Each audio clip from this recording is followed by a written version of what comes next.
I'll take it. That's fine. Why not? I deserve it. You're right. You were on them from the January. Nobody else wanted to ride with the Raptors. So the Bucks were eliminated from the playoffs Saturday night after losing Game 6 to the Raptors, 194. Giannis was clearly frustrated after the game and even left the press conference following a question about the team's playoff experience. Right. You guys have talked a lot about how at this point, sometimes it takes experience. I'm wondering if now that you have some of that experience, if you see more validity to that point or what you think about that now that you've gone through it.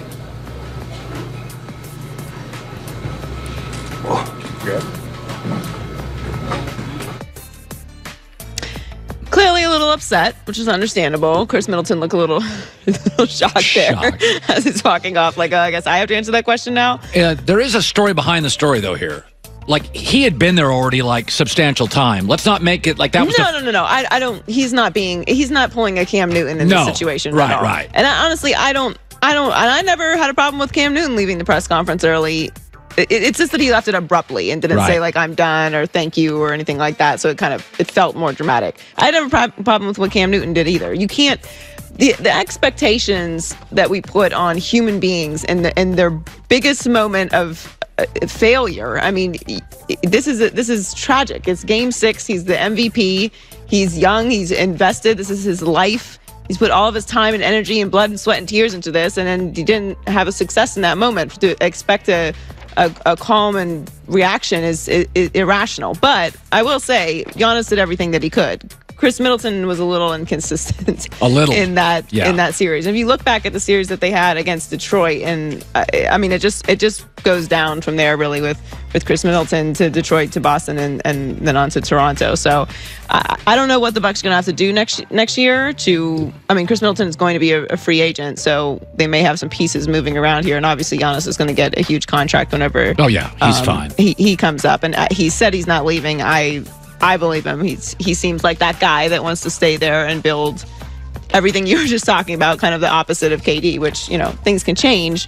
But overall, I don't see this as a tragic loss for the Bucks. I mean, they didn't really, despite having the best record in the NBA, they didn't come into the playoffs with huge expectations. Everyone kind of doubted them. Good owner, good coach, good GM, good star, good number. I think Middleton's your third. Maybe he becomes a 2. I think he's more of a 3.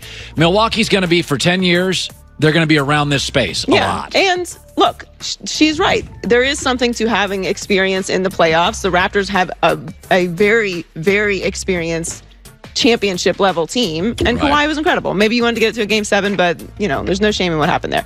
So the Raptors are headed to the NBA Finals for the first time in their franchise history, and after a big Game 6 win, Raptors president Masai Ujiri said that he thinks Kawhi is the best player in the league, and when he was asked about the praise, Kawhi remained humbled and focused on the team. I don't really judge my game like that. I'm more of a team aspect, see what my team is doing. Just want to win. I don't care about being the best player. I want to be the best team. I always said that. It's turning out well now. I mean, we're in the finals, and we're not done yet.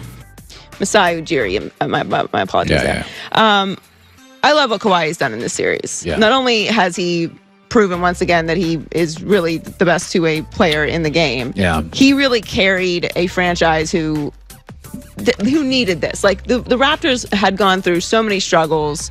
I mean, you look at like DeMar DeRozan. I mean, you got to give him some credit too. I mean, he's been moved out, and now Kawhi comes in and they make it to the finals. Like, he was a big part of building the franchise to what it is. They were hyper aggressive. They fired the coach of the year. Yeah. NBA, they fired him. They moved off DeRozan. I mean, let's be honest about it.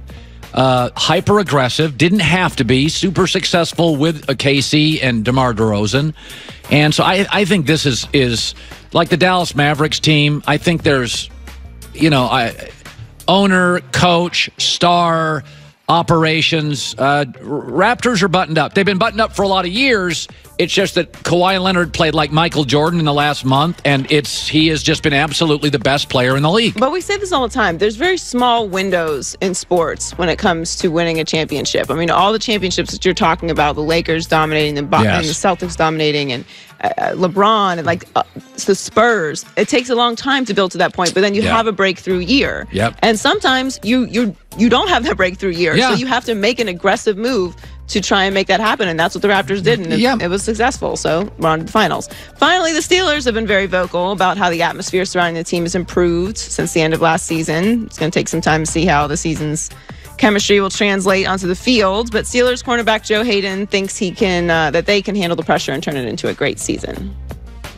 I've been playing against the Steelers for 7 years. They were never the underdog. So just having that chip on our shoulder, having that, people doubting us, I think that's something that we could take use to our advantage. And just come out here and grind, and it's all literally about what you're doing between the lines. You hear the outside noises because usually, the Pittsburgh, they're always, they're going to be in playoffs, and it just is what it is. They just basically put us in the playoffs. So now just hearing people not talk as highly of us, it's kind of put a chip on people's shoulder. Okay, that's positive. Can you guys use that? I think that's a great thing. That is the central theme of virtually all sports, high school, college, and pro. Doubt talented people, it ticks them off, and they play with incredible resilience for the next couple of years. It's what the Patriots do every single year. Somehow they manage to convince their entire team, even though they just won a Super Bowl, that everyone thinks they're going to lose and that they're a disaster. And here's what also doesn't work.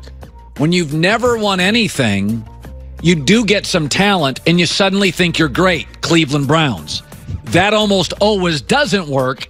New England, like you said, New England convinced themselves last year wearing T-shirts in the Super Bowl.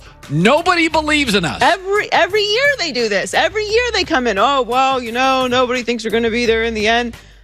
What? But who's done it? But you guys are favored every year. But the perennial losers who do all of a sudden get some talent and are guaranteed. The Jags. The Browns, it's like, trust me on this, folks, success is hard. It's hard, and you need extra things, and motivation and being doubted is a massive... It's a blessing. It really is. It really is.